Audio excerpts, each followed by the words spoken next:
Hello everyone, welcome to Pharma is here. I post videos on pharmacy related subjects explained both in Hindi and English in a very simple and easy way.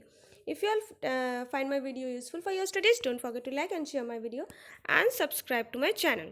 So today we will discuss on evaporation. It is the part 2.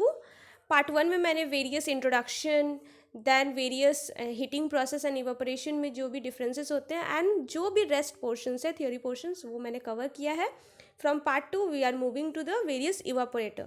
So today we will discuss about two evaporators, that are steam jacketed evaporator as well as horizontal tube evaporator.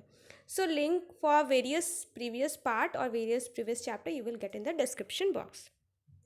So anyways, steam jacketed evaporator, it is also known as evaporating pan.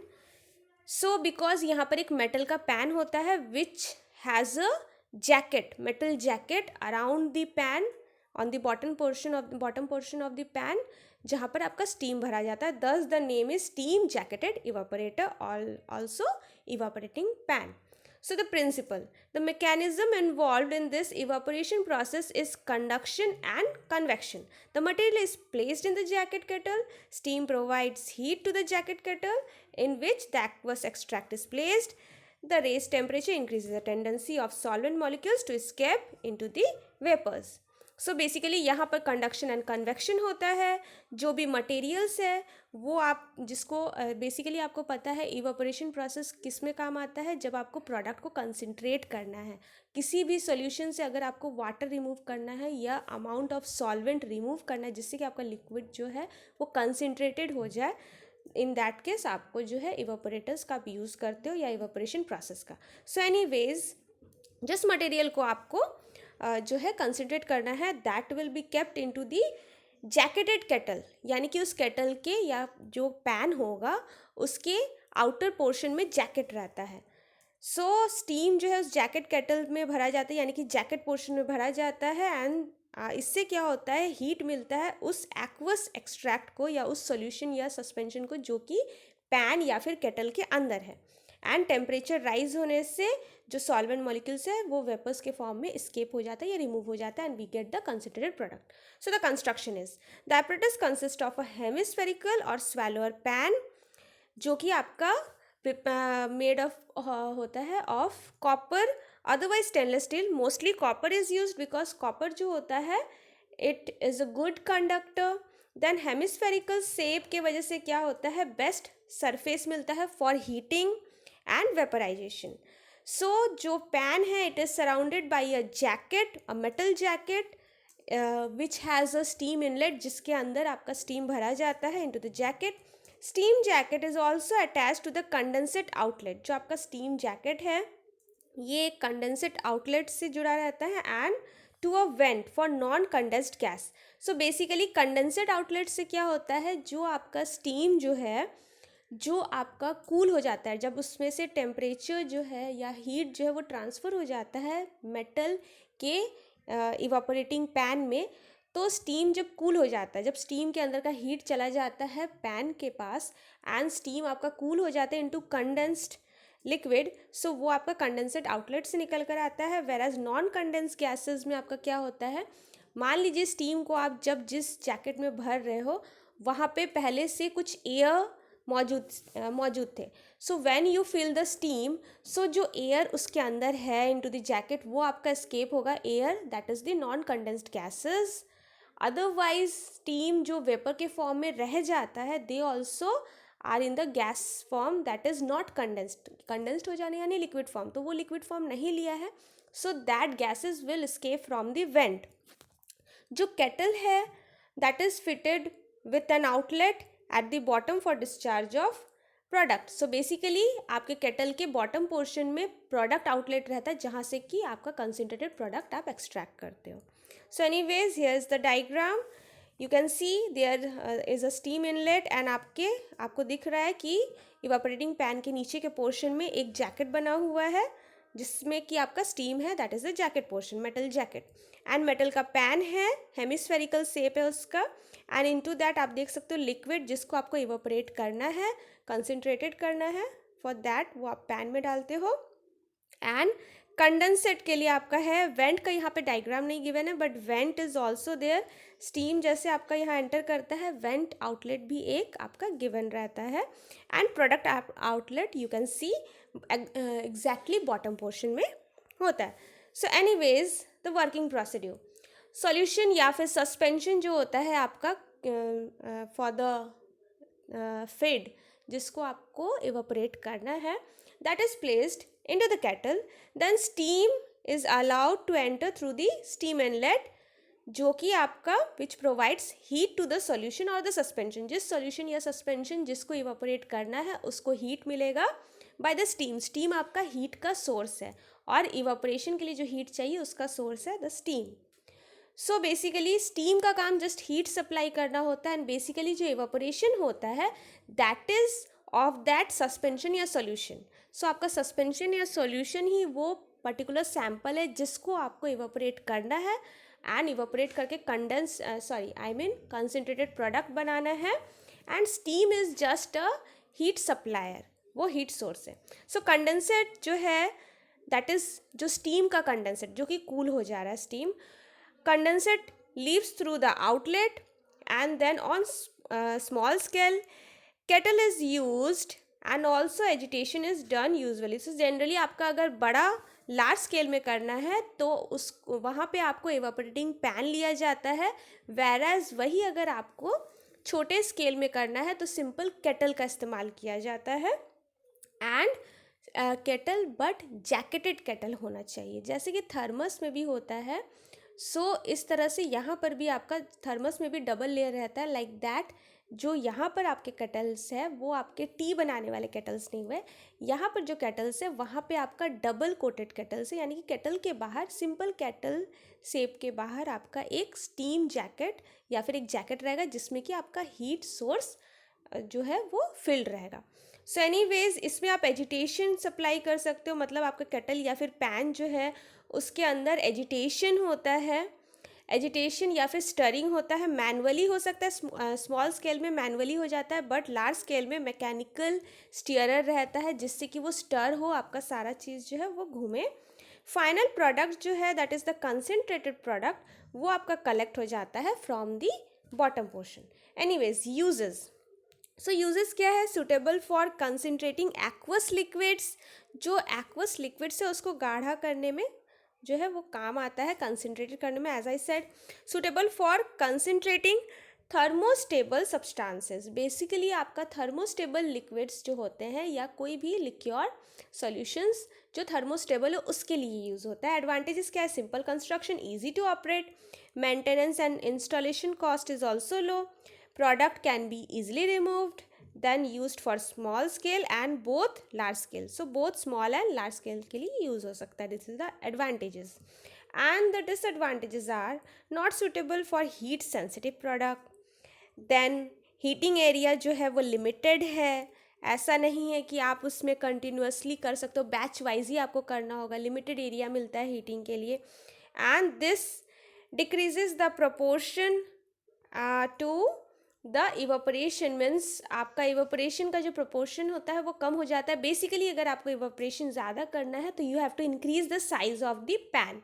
आपको evaporation बढ़ाने के लिए pan का size, जितना आपको evaporation ज़्यादा चाहिए आपको पैन का साइज़ बढ़ाना होगा, बिकॉज एज आई सेड यहाँ कंटिन्यूस प्रोसेस नहीं है, बैच वाइज प्रोसेस। आप जितना भरोगे लिमिटेड एरिया आपको मिलेगा, तो साइज़ बढ़ाओ तभी आपको जो है उतना ज़्यादा हीट प्रोवाइड होगा। Used for aqueous liquids, basically aqueous liquids के लिए जस्ट होता है। देन प्रोडक्ट्स जो है उसमें फोम्स प्रोड्यूस होने के चांसेस रहते हैं, बिकॉज इवेपोरेशन के दौरान जो हीट मिलता है दैट टाइम वो बॉयल भी होता है लिक्विड्स इवेपोरेशन के दौरान।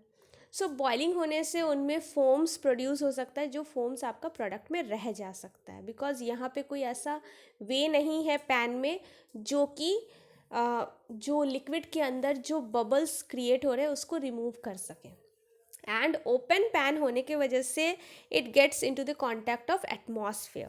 So these are the disadvantages. Now next is horizontal tube evaporator. Horizontal tube evaporator as the name suggests, यहाँ पर क्या होता है, horizontal tubes रहते हैं, यहाँ पर जो है डायरेक्ट स्टीम का कोई कांटेक्ट नहीं होता है टू द लिक्विड, लाइक आपका प्रीवियस वन में स्टीम जो है वो जैकेट के अंदर था and through the jacket pan के अंदर जो लिक्विड है उसको हीट मिल रहा था, बट यहाँ पर स्टीम जो है इनडायरेक्टली आपके ट्यूब को पहले हीट करता है and from the tube liquid जिसको एवापोरेशन होना है वो लिक्विड आपका हीट होता है, उसमें हीट जाता है एंड वो एवापोरेट होता है आपका लिक्विड। सो डायरेक्टली स्टीम जो है वो सोर्स नहीं होता है for the evaporation of the liquid. Steam का काम होता है ट्यूब्स को हीट प्रोड्यूस करना। So anyways the principle is steam is passed through tube placed horizontally. As a result, solvent outside tubes get evaporated and passed from the tube and concentrated liquid is discharged from the bottom. As I said, यहाँ पर आपका horizontal tubes रहेंगे and इससे क्या होगा, tube जब गर्म होता है तो सॉल्वेंट जो है वो आपका गर्म हो जाएगा। ट्यूब्स चेम्बर के अंदर रहता है, चेम्बर के अंदर ट्यूब्स है एंड ट्यूब के बाहर लिक्विड्स आपके घूमते रहेंगे, वही लिक्विड्स गर्म होंगे, सॉल्वेंट यानी कि गर्म होगा एंड देन सॉल्वेंट इवापोरेट हो जाएगा इनटू वेपर फॉर्म एंड जो कंसनट्रेटेड लिक्विड होगा वो बॉटम पोर्शन से कलेक्ट होगा। सो एनीवेज कंस्ट्रक्शन क्या है, it consist of vertical cylindrical body. Vertical chamber है, मेटल चेम्बर, जिसका top and bottom part is dome shaped and which is made up of cast iron. Basically आपका top and bottom portion dome shaped and cast iron से वो बना हुआ है। Lower part जो है, लोअर पोर्शन की तरफ आपका सिलेंड्रिकल बॉडी जो है वहाँ पर there is a steam inlet and outlet for condensate. Basically steam inlet के लिए जगह बना हुआ है एंड जो कंडेंस्ड होगा उसके लिए स्केपिंग के लिए, कंडेंस्ड लिक्विड के स्केपिंग के लिए कंडेंस्ड आउटलेट है। Inside the cylinder there are horizontal tubes, they are 6 to 8 in numbers and ये जो tubes होते हैं they are made up of stainless steel। Lower portion में आपका वेंट भी है जिससे कि नॉन कंडेंस्ड गैसेस निकल जाएंगे। As I said before also, non condensed gas क्या है, अगर मान लीजिए जहाँ पर आपका स्टीम, जिस एरिया में आपका स्टीम जो है वो रोटेट कर रहा है जिससे कि स्टीम से अंदर की तरफ, as I will show the diagram आप लोगों को समझ में आएगा। सो स्टीम से जब रॉड की तरफ जा रहा है, स्टीम जिस एरिया में आप भर रहे हो, स्टीम जिस पोर्शन में आप भर रहे हो उस पोर्शन में अगर कोई गैसेस है तो वो रिमूव होगा, ठीक है, from the vent, as well as steam जो कि हॉट वेपर्स के फॉर्म में ही है, गैसेस के फॉर्म में जो कंडेंस नहीं हुआ है वो भी वेंट से निकलेगा। अदरवाइज जो कंडेंस्ड हो जाएगा, लिक्विड फॉर्म में कन्वर्ट हो जाएगा स्टीम, वो आपका कंडेंस्ड आउटलेट से निकलेगा।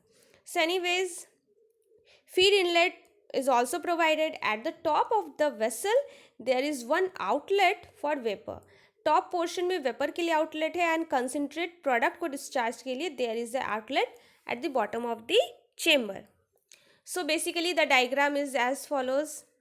You can see red lines जो आपको नज़र आ रहे हैं within the chamber, that is the tube, and steam inlet आपको जो नज़र आ रहा है एक्चुअली वो एक जैकेट एरिया है, यानी कि उस पूरे पोर्शन में वहाँ पर जैकेट है, एक स्टीम के लिए पूरी तरह से एक जैकेट कवर्ड है जो कि रेड ट्यूब्स को कवर किया हुआ है। यहाँ पे 2D डायग्राम है, आपको ट्यूब्स नज़र नहीं आएंगे, दैट इज़ वाई डायग्राम इस तरह से ड्रॉ किया हुआ है, बट बेसिकली आपका स्टीम इनलेट का जो पोर्शन है एंड कंडेंसेट का पोर्शन जो है वो अलग अलग नहीं है कि दो तरफ अलग से है, वो पूरी तरह से घेरा हुआ है चेम्बर के बाहर में। वहाँ पर एक रिंग लाइक सरफेस है जिसमें कि आप देख सकते हो एक साइड से स्टीम आपका एंटर करता है एंड इससे क्या होता है, स्टीम जब उस पूरे पोर्शन में आपका रोटेट करता है तो अंदर में जो मौजूद ट्यूब्स है दे गेट हीटेड, उसमें हीट ट्रांसफ़र हो जाता है कंडक्शंस के द्वारा, स्टीम कांटेक्ट में आता है जैकेट के, जैकेट जो है वो मेटल का है वो कांटेक्ट में जाता है ट्यूब एंड चेम्बर के,